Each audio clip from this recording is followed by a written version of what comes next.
Hey, hey, all right, all right, all right. How we doing, church? I hope everybody is just having an amazing weekend. It's like I don't know, it's 8 something on Saturday night and I'm chilling with my dog. I love it. I literally have everything that I need to be complete and whole. I feel good. I don't have to be out running and gunning in the streets and going out to the bars and the clubs or um I just don't require all of that anymore. That is a big change that God did in my life, like 7, 8 years ago that I really enjoy the piece of it, right? So today I want to talk to you guys about a couple different topics, but they're tied together. All right. The main thing that I'm gonna talk to you guys about is dating and marriage as a Christian, but we're gonna talk about social media and we're gonna talk about ministry and dealing with the opposite sex, right? And this is something that God has been taking me through and preparing me, right, for marriage, that just really working on me to make sure that like my prayer of make me worthy for the spouse that you have for me. Like that prayer that I spoke, God is true to his word and he's been doing that. And like my videos are all about sharing like my walk of faith, what I have learned in the hopes that it fills in the spaces in your life. Everything's not cookie cutter, it's not apples to apples. There's going to be things that I need work on that you don't. And, you know, do not follow me, right? Follow Jesus. I'm just trying to point the way to him and be transparent about my walk.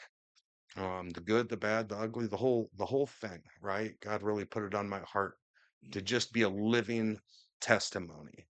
And I can tell you without a doubt that even on the hard days when life doesn't seem good, God is always, always, always good. And I just love what he's done in my life. He's shown me what he's doing in other people's lives. And it is the most encouraging and exciting thing that anybody could ever show me, right? Like it literally gets me, it fills me, right? Like it fills my heart with hope and love. And it makes me go harder in prayer for others. It makes me go harder in ministry.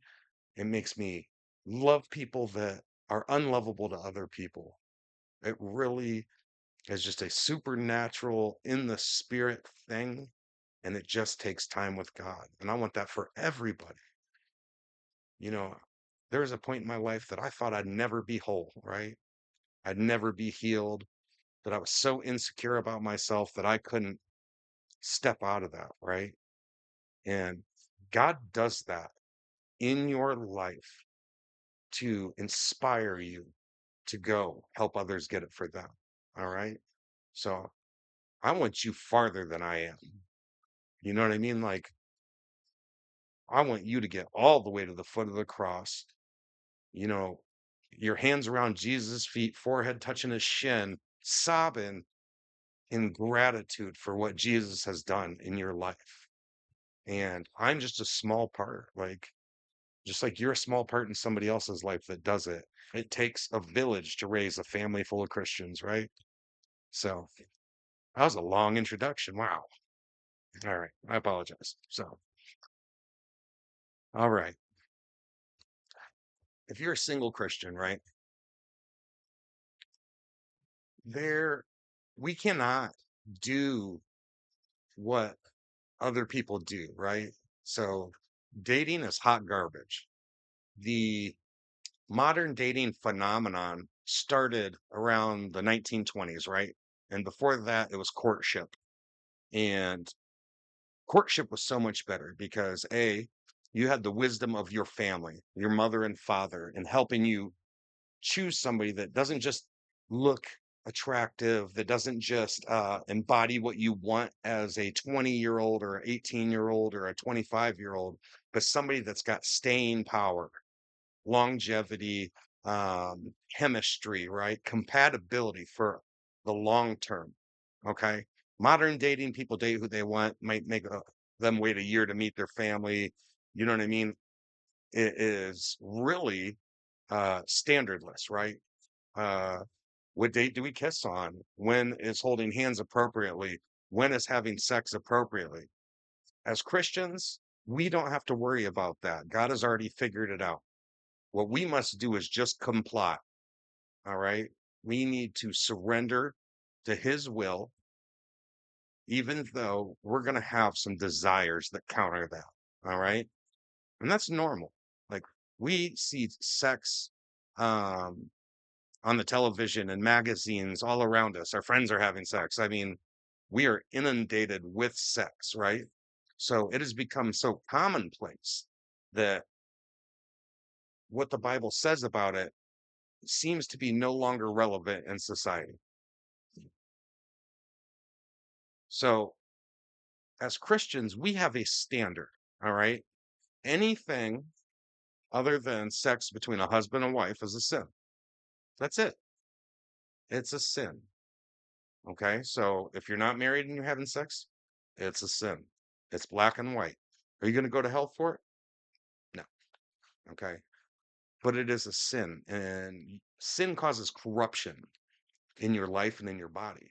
So it introduces these avenues for the enemy to come in and really wreak havoc in your life, right? So most relationships that you see in society, especially American society, I don't want to talk about global because there are still some countries that have some really conservative Christian values. Um, but I'm speaking for the United States, right? The general standard is there is none. People meet, they date, they go out on a few dates, they have sex, they continue to have sex. They, you know, might talk about marriage, might not end up living together, have kids together. Disaster ensues. Very rarely does premarital sex lead to a godly marriage with children being raised under the umbrella of Christ. Okay. So, as Christians, I implore you, stay away from this modern dating concept that is hot trash. Tinder, you have no business on Tinder. You have no business. I mean, some of the Christian dating sites is fine, all right? But you have to have a standard, right? You have to have a standard for yourself that's what the Bible says, and you need to hold a potential partner to that standard and weigh and measure him against that or her. So, I'm sorry, it's mostly women that comment on my stuff. So, ladies, I always feel like I'm talking to you. Um, I feel terrible for the things that you have to deal with the number of bad men that are out there with these all these good intentions that are really just a facade, right? So pray for them. All right, I pray for them all the time. I used to be one of them. So uh and I'm not too big to admit that, right? But I'm saved, I'm transformed, I'm redeemed. And what you really, whether you're a man or a woman, I encourage you, and this is advice that I got. Make a list of 15 items that you want in your spouse, right? Take your time. You know what I mean? Take your time, think out this list. And this is a act of trust with God, right? It is a step. God says if you knock, the door will be answered. This is knocking, right? It is one of those steps. And you fill out this list. And the general rule of thumb is if somebody hits 8 or 9 of them, consider them for marriage.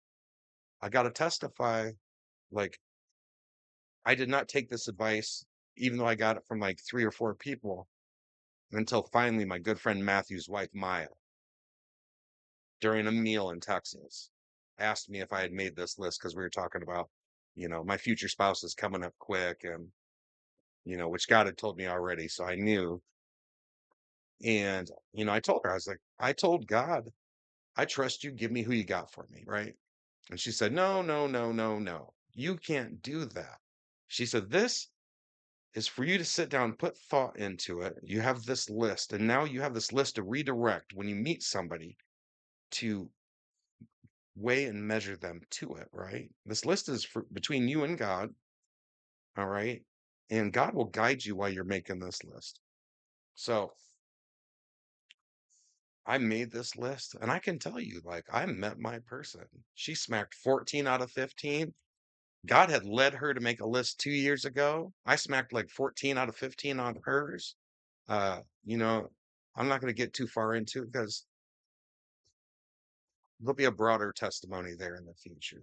But within like 5 days, we already knew we were actively doing the things that I'm telling you to do, right?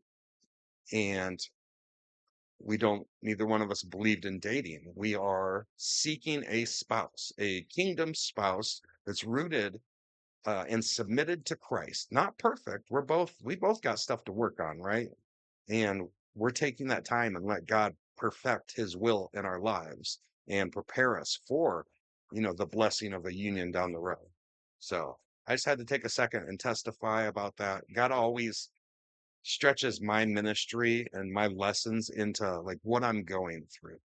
And today I'm sharing with you guys his walk in my life and the things that he's given me. I'm going to tell you what has worked, um, beautifully. And I'm going to tell you the failures that I've had in the past and why they were failures, right? So, you know, taking marital advice, right, from somebody that is not successfully married probably sounds a little funny, right?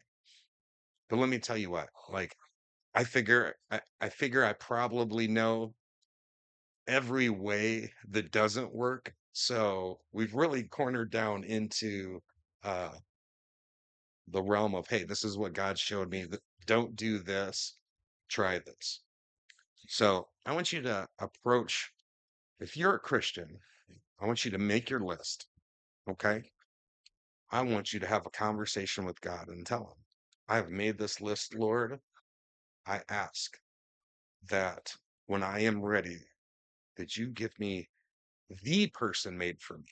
There's only one on this whole planet of people that God intended you to be joined with for a lifetime. Okay? There's only one.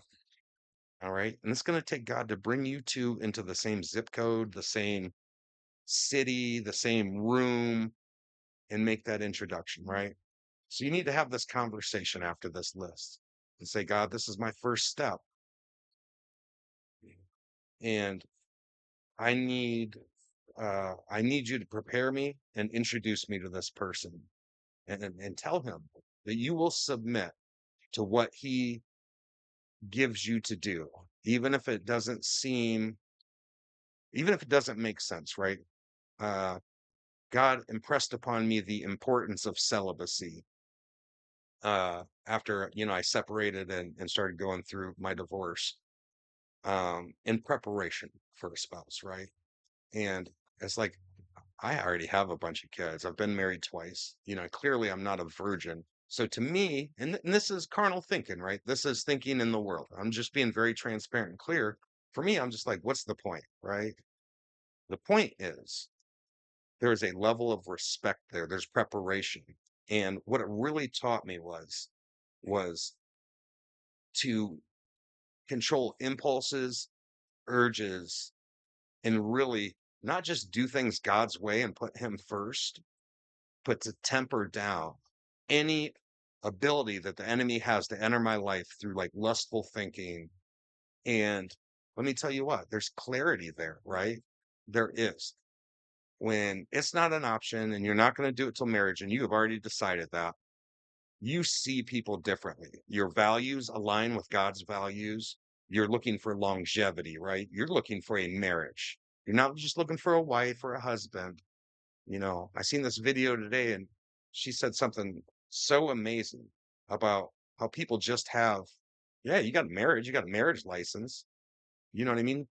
But you're not husband and wife, right? You don't approach it like this is my husband, this is my wife.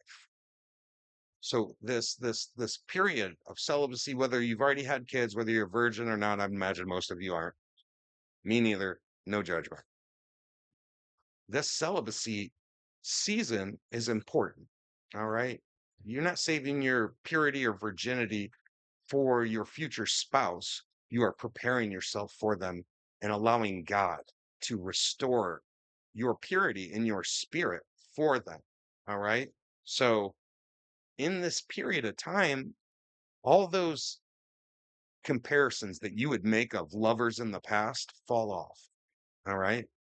You your mind is transformed. You become anew and like a fresh slate for your person, right? And this is something that your person should be doing too. All right. And when God gives you that person, you're going to look back and you're going to see all these parallels at how God had them doing the same things that you're doing for them now. The other thing I want to encourage you, pray for your future spouse. I mean, start it now, right? Because you can't have a godly marriage without prayer, without bringing God into it, without praying for your spouse, praying over your spouse, and praying with your spouse. And those are three different things. And you need to get in the habit of it now. So when you meet them and you go through this, and it'll probably be a short period of time, like you have your list, God will tell you things about your spouse. He did with me. So I didn't just have my list, I had very specific details. And they weren't physical attributes, they were personality, character traits. Told me she would pray like I pray, right? And she's prayer warrior, hardcore, hits that prayer closet. I mean, she goes to war for herself, for her people, for her kids, right? So you're going to figure it out pretty quickly after God introduces you to him, right? And it'll probably be a surprise. It'll probably be, you're probably going to have a season of waiting that's longer than you want. So, what God's really doing is getting you to a place where you're just dependent on Him and you're really comfortable in your singleness, in your single season, right? Because God comes first. He does not want you to put your spouse in front of Him. The best place, and this is a checkpoint for you when you're looking for your spouse, if they put you number one, red flag right there. You are not number one. God is number one. The best place that somebody can put you is second place. That's where you want to be. You will be loved more at second place. You'll be cherished and respected more in second place because as they submit to God, they're held by God to his standard of how they are to treat you. All right. You know, wives are supposed to submit themselves to their husbands, but the husbands are supposed to be submitted to Christ, right? So it's supposed to be Christ through the husband, not the husband to the wife. Christ is supposed to direct the man. The man is supposed to share that direction with the wife. They're supposed to team up and submit to each other, and they're supposed to carry out what God has given them, the direction as parent in their parenting, in the way that they love each other and how they pray with each other. There is a whole shtick there that society misses in marriage because God is not in there. So never was, you know, and when you have sex before marriage, you can't expect God to bless that. You haven't honored him by following his standard. And that's why these things are so important to follow. Okay. So pray for your spouse until you meet them. All right. God's going to ask you to do things to perfect you just to get you ready for the introduction. Okay. After the introduction, and you got to do all those things. If you're not doing them, you are pushing this season of waiting for God to give you your spouse into longer. And potentially your spouse might already be ready. And they're sitting there asking God, like, where are you? Where are you? Where are you? Well, he's being a moron and he's not listening, right? Like, don't do that to them. Take this seriously, right? God says, seek and you will find. Like, get out there, do it, take it serious, be about your business. Do you want a spouse? Do you want somebody that just completes you and gives you joy? I'm telling you, it's love on a different spectrum. Like, I've known mine for 10 days, and let me tell you what, she loves me better than anybody has. And I was married to somebody for 7 years. That is insane, but it is wonderful, right? It is a different kind of love, too. It's not rooted in lust. It's not rooted in, oh, how much money do you make? What kind of clothes do you wear? What kind of vehicle do you drive? No, it's, hey, God said, this is my person. I've been praying for you. I've been waiting for you. Hallelujah, you have come, right? There's relief there. There is reverence there. It is amazing. Let me tell you what. And it hasn't even gotten into the amazing stuff, and it's already amazing. So after you meet this person, God's going to give you more stuff to do, right? So God's been giving me all sorts of information on like what a husband is in his eyes and how a husband honors God in his marriage and honors his wife and how he puts his wife first. All right. Husbands, we're called to love our wives as Christ loved the church. And I'll be the first to tell you, I failed at that in my other marriages. Now, those were not my people. They were not who God intended me to do. He worked those mistakes that I made into his will, but they were not his will. I tell you, it is night and day difference. And you will know. You will absolutely know. And that doesn't mean that it's going to be easy. Listen, we all suffer from some bondage. We all need deliverance from different things, whether it's addiction, lust. Like, look, I quit smoking. I'm still stuck in these things. Like, this is something that I have to give up in honor of my coming union, so I can be as close to the standard that God has set as I can possibly get to, right? So, like, I need deliverance. This is a form of bondage. It is a nicotine addiction, right? So, after you meet, you're going to start not getting insecure, but you're going to start getting conviction about some things that you're doing that you don't want to do. Like, I enjoy a beer on occasion. Like, my person does not drink, sworn off alcohol, will never drink again in her entire life. And I said, that's fine. I don't need another beer the rest of my life. I mean, it is nothing in comparison to what she provides with her presence in my life and the peace and joy that comes with it, right? Like, that's another thing that when you're looking at in your spouse, like, you shouldn't have to beg them to do anything. If it is a kingdom and God ordained spouse, they're going to want to do those things. They're going to, you know what I mean? Like, she has honored me so much. Your person is going to honor you with their behavior. Now, it doesn't mean that things don't get rocky on occasion. You don't know each other, right? Like, you know what's supposed to be, and God's going to get you there, but He's going to let you experience a little back and forth where, you know what I mean? You might start questioning, like, wow, is this really my person? You know what I mean? And you just take it to God, and He'll tell you. He's going to tell you how to handle it and approach it. And now you have learned how to deal with them in one of what may be a difficult situation or confusing, right? And if you're both doing that, these things they roll over very quickly and get back on track. So during this season where you are getting to know each other, right? You're getting affiliated with each other. You're starting to get your schedules kind of into alignment with praying. And this is where you've been praying for them before you knew who they were, right? You've been praying about them. You've been praying for their well-being and praying for their presence in your life. So now is a place where you need to set up a time daily where you pray together. All right. And future husbands, you are going to pray with your wife to start. All right. And then after that's over, you're going to take over and you're going to pray over her. All right. You have been given authority over this woman, right? And women, your husband's been given authority over you. This future husband of yours needs to be praying over you for your protection, for your clarity, your mental protection from attacks of the enemy. Because the enemy hates nothing more than the standard of the nuclear family as designed by God from the beginning, right? There's power there. Raising kids up in a godly marriage and a godly home in a godly way, dedicated to the Lord, is the biggest threat to the enemy. And he is going to come against that. Future husbands, you need to protect your spouse in those areas. You need to take that authority right away. I don't care if you got to rebuke demons. I don't care what it is.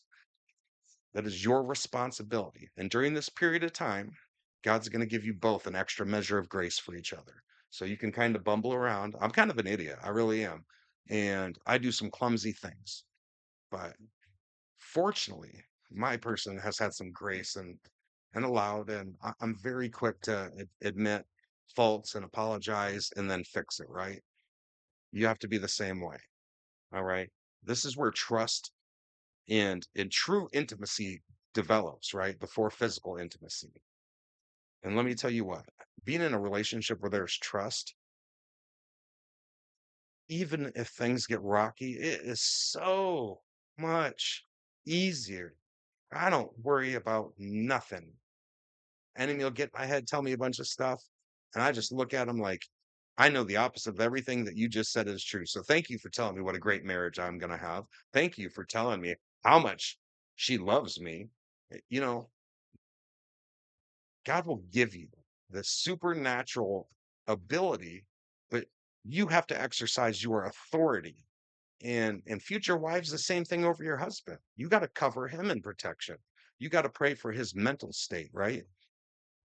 Husbands are providers, protectors. And I'm not talking about money. I'm talking about a safe place for your emotions, a safe place for you to tell, things in your past that you're not proud of, right? Without judgment.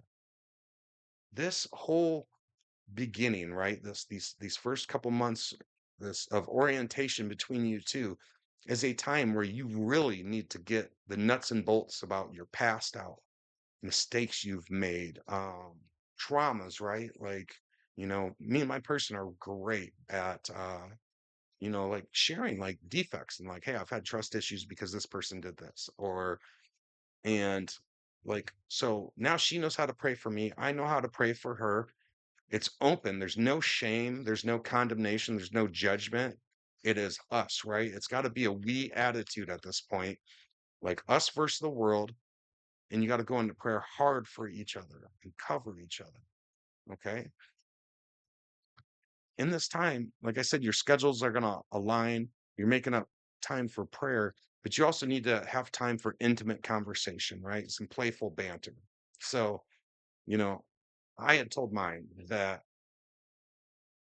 I'm not going to tell you that I love you until you know it. You're going to know I love you before I say it. I'm not going to say something and you're going to be, oh, and all surprised by it. You're going to, you're going to be happy about it, but you could literally respond with, I know, right? So, like, instead of getting to there, like, our thing is like, and it's really just a replacement term for it is like, you get on my nerves, right? Like, and there was like a laughing face or a heart behind it or something like that. But that was how I love you started, right? Um, this is that there's intimacy there, right? Where you really like you're really starting to like come together like a zipper, like all the little pieces and all the things that you're worried about that you try and hide at first because we put on this shiny, clean, I'm perfect like attitude. You're not. All right. With your kingdom spouse, you can't screw it up. So come out with the junk, bring the skeletons, drag them all the way out the closet, and deal through it. And if something becomes too much for them, they're not your person. And let's get them out the way now. Let's not waste another minute. Let's let's go back to God and be like, "Hey, I'm sorry. I thought that was the person." You know what I mean?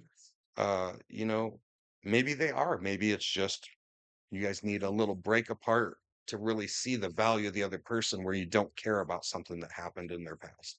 You know, it's going to be different for you. It's not going to be I wish I had the perfect blueprint to tell you exactly what it's going to be for you. I just have a guide, right? Take from it what you will, whatever God puts on your heart that I say, and apply it to yourself. And if there's something in here that doesn't, don't. Leave room for God to be personal and personable with you. Like if you got a dry sense of humor, you're probably going to get somebody with a dry sense of humor. I kind of got like a give people a hard time sense of humor, and my person's got that same thing. Like we give it, we take it, we laugh about it, nobody gets hurt about it. But you're in that period where you're building true intimacy, where you're really like getting to know the other person, you're getting comfortable um in what you share. It's really a beautiful thing. I've never experienced it in my life and I'm 41 and like I want this for everybody. And that's why I'm making this video. Like I want this for you. I might not even know you. You might see this and might not even be on my list of people on my page.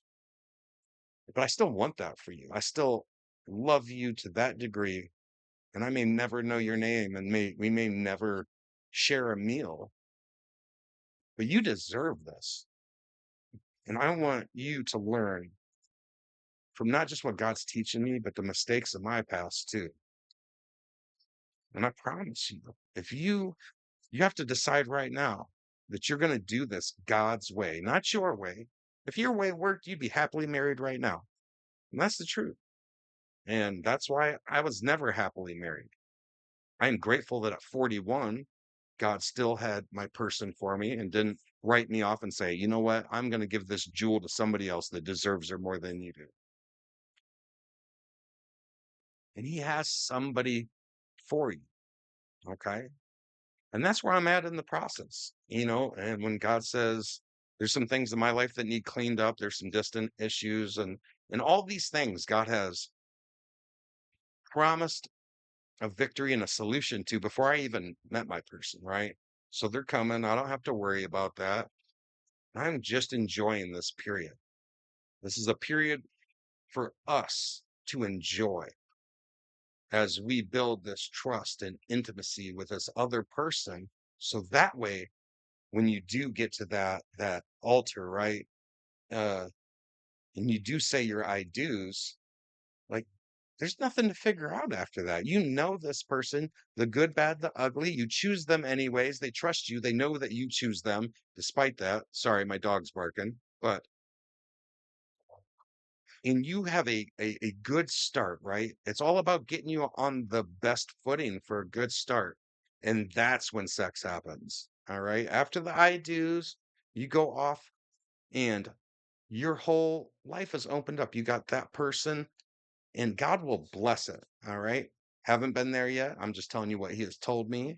And from what I understand from hearing some testimonies of people, it's entirely different. It is amazing on a whole different level. There's a whole different level of connection.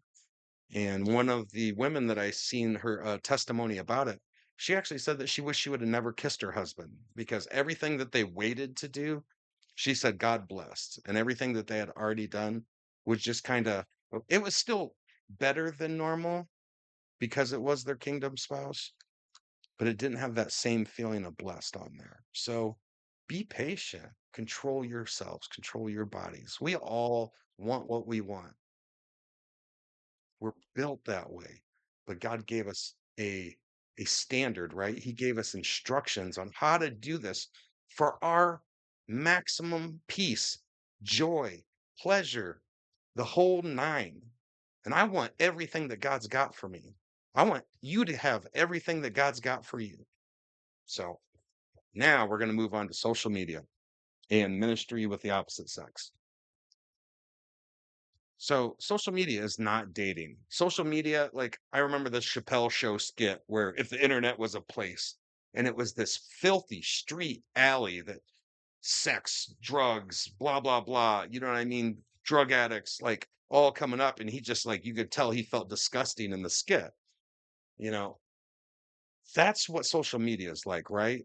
And yeah, there's some bright spots in there,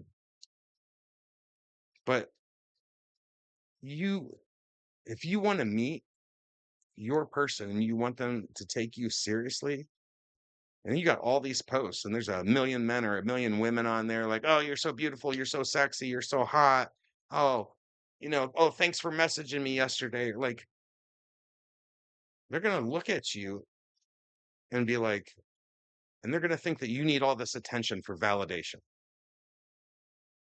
you know, and nothing is, I don't want to say nothing, but it's a very unattractive thing, right?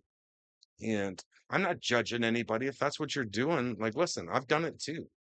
I'm not judging you, but I'm just telling you that if you're a Christian, you're submitted to Christ, you walk with Christ, you're in the spirit, what I'm saying right now is going to hit you like a brick in the heart and be like, oof, I gotta change that. Okay. And if you're getting all defensive and mad, guess what? You still gotta change it. You're just blocking God's conviction of it. Okay. Social media is just that. It's just to be social.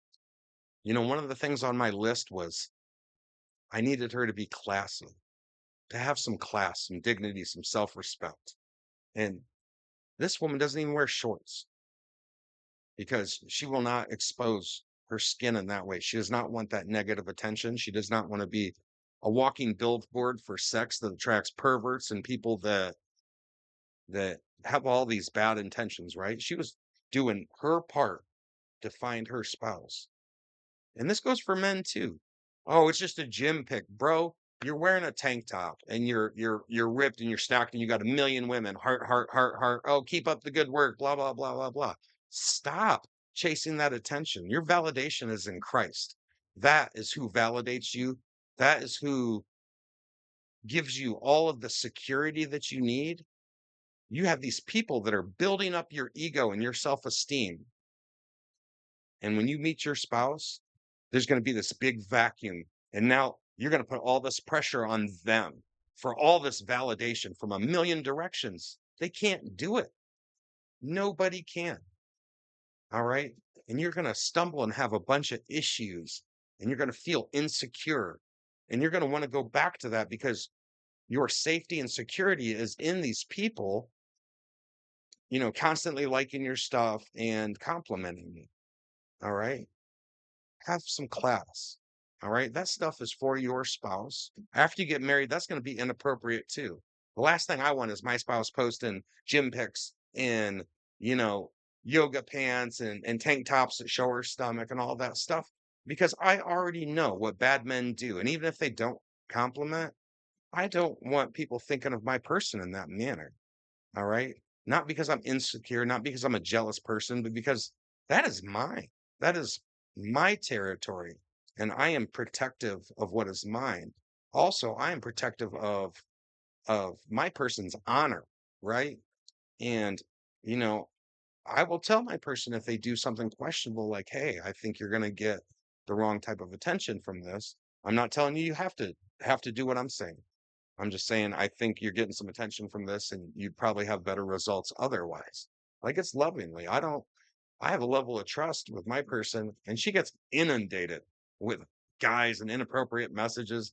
I don't even read them. I don't read her stuff. I'm not on her page every day. I trust her. I'm not worried about it. And you know why I trust her? Because she is classy all on her own. I didn't have to tell her that. I don't have to tell her how I would like her to dress. She already dresses the way that I would like her to dress because I put it on my list. I took it to God. God gave me a person that He had already built for me. All the things I put on that list, He put in my heart to put on that paper so I could recognize my person when I found her. So class it up. Get your social media classy. Go on there, take off all your revealing pictures. Stop posting innuendos about sex and the society of sex and like social media is an advertisement of who you are. If you advertise sex, that's what people see. They see sex, open for sex, easy for sex, right? Now, when you're in ministry, and this is something that I had to figure out. I have a lot of women on my page, and ladies, thank you so much for all of your support. I love everybody, regardless of whether you're my friend or not, regardless of whether you're man or woman, regardless of what color, race, nationality you are, none of that changes anything for me. And I appreciate all your guys' support. You know what I mean? And I am positive that I've never been inappropriate with any of you or led people on to believe anything. I've had some conversations months and months and months ago that may have been an example of some interest exchanged that didn't go anywhere. And ladies, the few that I've talked to, we're still okay. It just that wasn't it. And God's got somebody for you, and we've been respectful in return. That's what ministry has to look like with the opposite sex. Like now that I have my person, like I respect her. Like I mark her territory for her. I'm her territory. So I will still minister to women, but it's very direct. I don't let it get to any intimate conversation. I don't put hearts, hearts, hearts. You know what I mean? Or, I just love you so much. I don't do any of that because my person ain't gonna ever have to worry about what I'm doing. right? Just like I don't have to worry about with her.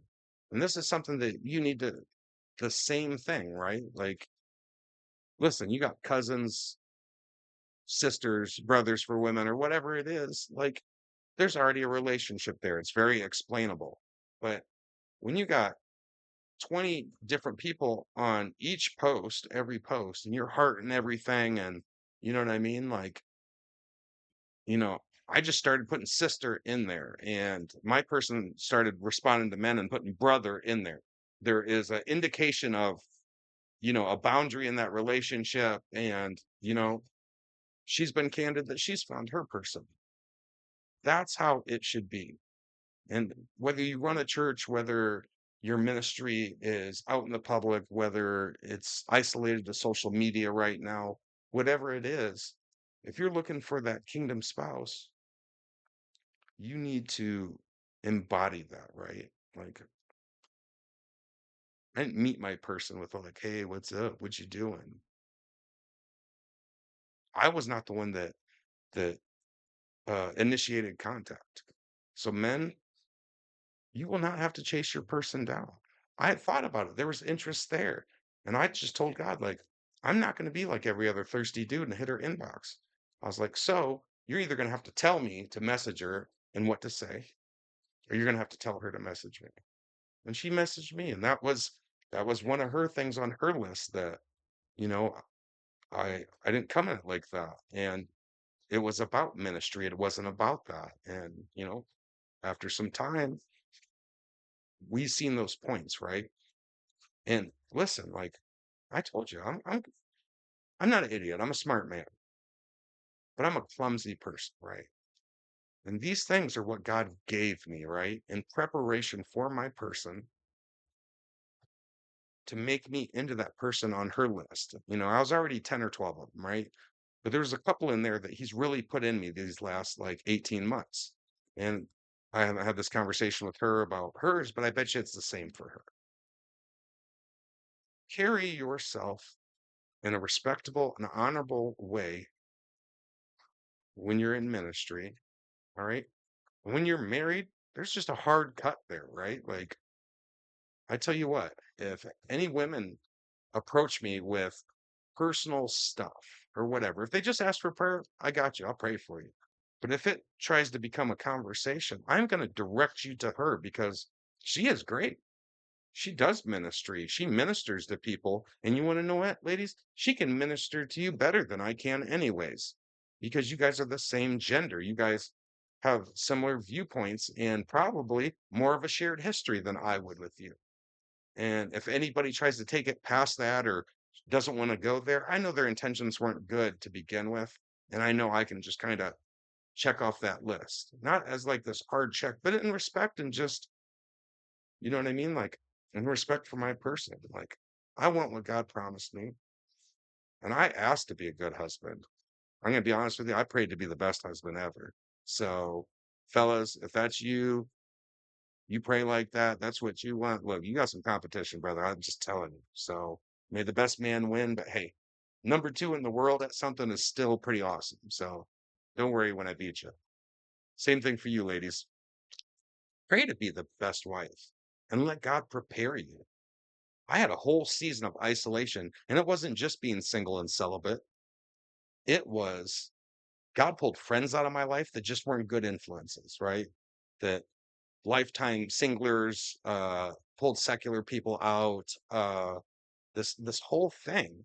And a lot of it was uncomfortable. A lot of it was painful. But let me tell you what, it's worth it.